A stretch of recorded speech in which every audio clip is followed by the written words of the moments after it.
Hi friends, welcome back to my channel সহজ রান্না বান্নাতে। তো আজকে আমি একটি নতুন রেসিপি নিয়ে চলে এসেছি, সেটা হলো পুঁই শাকের পাঁচমিশালি সবজি।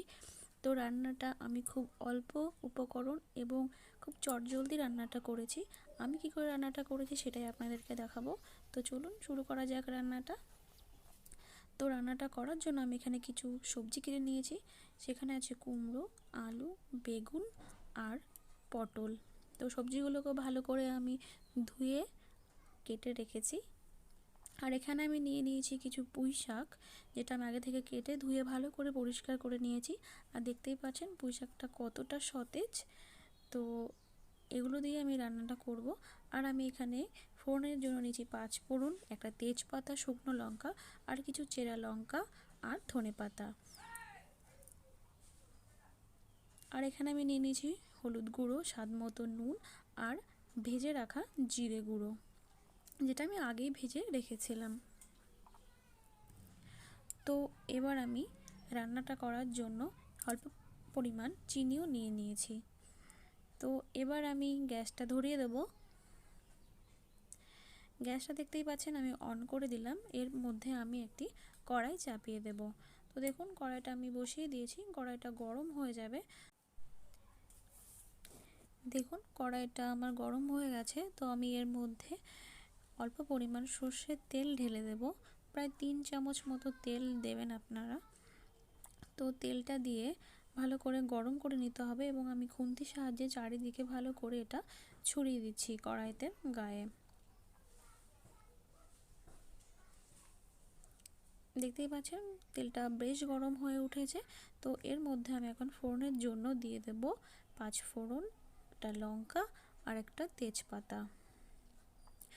তো ফোড়ন থেকে যখন হালকা সুন্দর স্মেল বেরোবে, তখন এর মধ্যে আমি যে চিড়ে কাঁচা লঙ্কা লিখেছিলাম সেটা আমি এর মধ্যে দিয়ে দেব।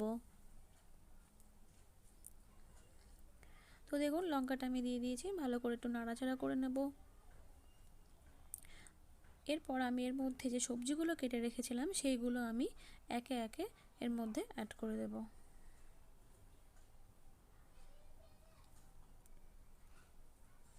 তো দেখুন সবজিগুলো আমি দিয়ে দিয়েছি। সবজিগুলো এবার এর মধ্যে ভালো করে মিক্স করে নিতে হবে, সব কিছুকে ভালো করে আমি মিশিয়ে দেব। কিছুক্ষণের জন্য এটা আমি ভাজা ভাজা হওয়ার জন্য ছেড়ে দেব। ভালো করে মিশিয়ে, বেশি আমি ভাজবো না, হালকা হালকা ভাজা হওয়ার জন্য এটাকে আমি 2-3 মিনিট ধরে এরকমভাবে নাড়াচাড়া করে ভাজতে থাকবো।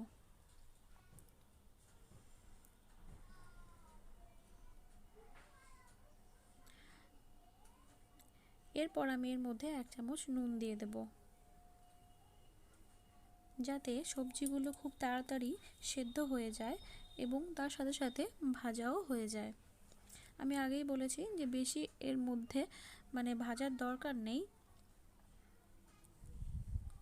তো দেখুন সবজিগুলো হালকা হালকা কষে গেছে। তো এবার আমি এর মধ্যে যে পুঁই শাকটা কেটে রেখেছিলাম সেটা আমি এর মধ্যে অ্যাড করে দেব। পুঁই শাকটা আমি এর মধ্যে দিয়ে দিয়েছি। এবার পুঁই শাকগুলোকে সবজির সাথে ভালো করে মিশিয়ে নেব। এভাবে উল্টে পাল্টে ভালো করে মিশিয়ে নেব। দেখতে অনেকটাই মনে হচ্ছে, কিন্তু যতক্ষণ এটা সেদ্ধ হবে ততক্ষণে এটা অনেকটাই কমে যাবে। তো এর মধ্যে আপনারা এক্সট্রাভাবে কোনো জল দেবেন না, সবজি থেকে নিজে নিজেই অনেকটা জল উঠে আসবে। তো সেই জল দিয়েই রান্নাটা হয়ে যাবে। তো এর মধ্যে আলাদা করে জল আমি এখানে অ্যাড করছি না। দেখুন ভালো করে আমি মিশিয়ে দিলাম। এরপর সবজিগুলোকে সিদ্ধ হওয়ার জন্য আমি একটা ঢাকা চাপা দিয়ে দেবো। 5 থেকে 7 মিনিট আপনারা ঢাকা চাপার জন্য দেবেন। তো এই সময় গ্যাসের ফ্লেমটা হালকা মিডিয়াম করে রাখবেন। তো দেখুন 5 মিনিট পর আমি চলে এসেছি। সবজিটা থেকে অনেকটাই জল উঠেছে, যেই কারণে সবজিগুলো অনেকটাই সেদ্ধ হয়ে গেছে। এবার আমি দেখে নিচ্ছি যে সবজিগুলো সেদ্ধ হয়েছে কিনা। আমার সব কিছুই মোটামুটি প্রায় সেদ্ধ হয়ে গেছে। দেখুন ভালো করেই বোঝা যাচ্ছে যে সবজিগুলো সেদ্ধ হয়ে গেছে। তো অনেকটাই জল উঠেছে সবজিটা থেকে, তো এই এক্সট্রা যে জল বেরিয়েছে সেটা শুকিয়ে নেওয়ার জন্য এই সময় আমি গ্যাসের ফ্লেমটা একটু হাই করে দেবো, যাতে খুব তাড়াতাড়ি জলটা শুকিয়ে যায়।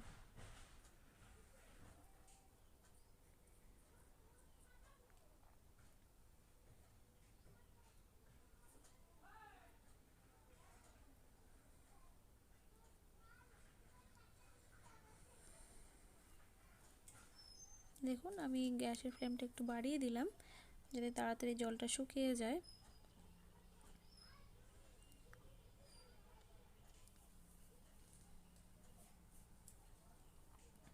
খুন্তি দিয়ে একটু এরকম এরকম করে দেবেন, সবজিগুলোকে ভেঙে চুড়ে দিতে হবে যাতে জিনিসটা খুব ভালো করে একের সঙ্গে আরেকটা লেগে যায়।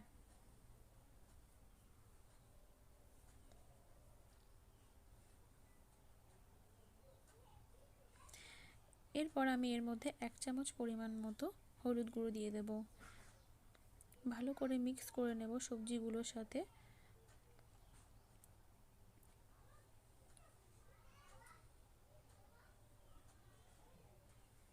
দেখুন জলটাও অনেকটাই টেনে গেছে।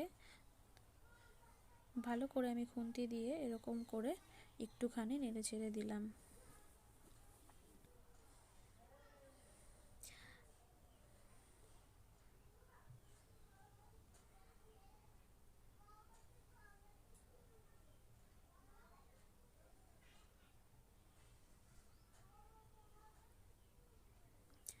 তো এরপর আমি এর মধ্যে যে কেটে রেখেছিলাম ধনেপাতা কুচি সেগুলো আমি এর মধ্যে দিয়ে দেব।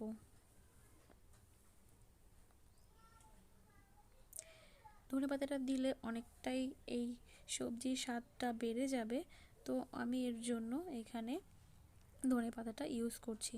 তো আপনাদের কাছে যদি না থাকে তাহলে এটা স্কিপ করতে পারেন।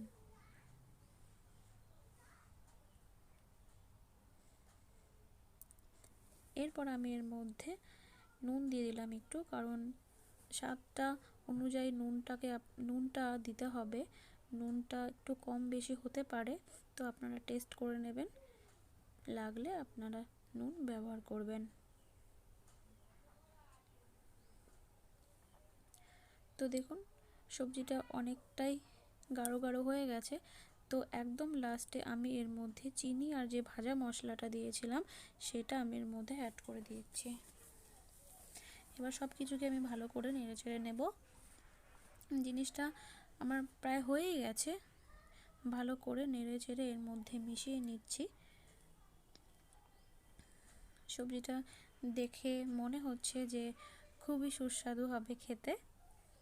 তো আপনারা বাড়িতে অবশ্যই একবার এইভাবে ট্রাই করে দেখবেন। খুব সহজে এবং চটজলদি এই রান্নাটা হয়ে যায়।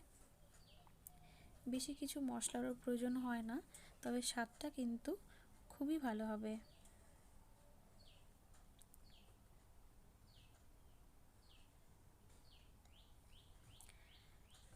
তো সবজি আমার রান্না প্রায় কমপ্লিট হয়ে গেছে।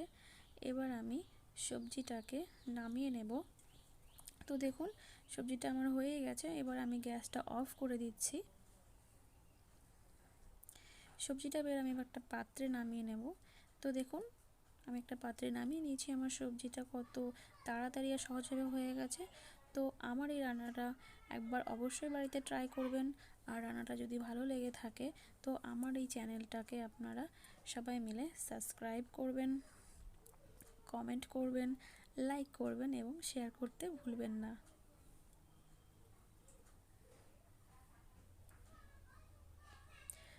তো দেখা হবে নেক্সট একটা ভিডিওতে। ভালো থাকবেন সবাই।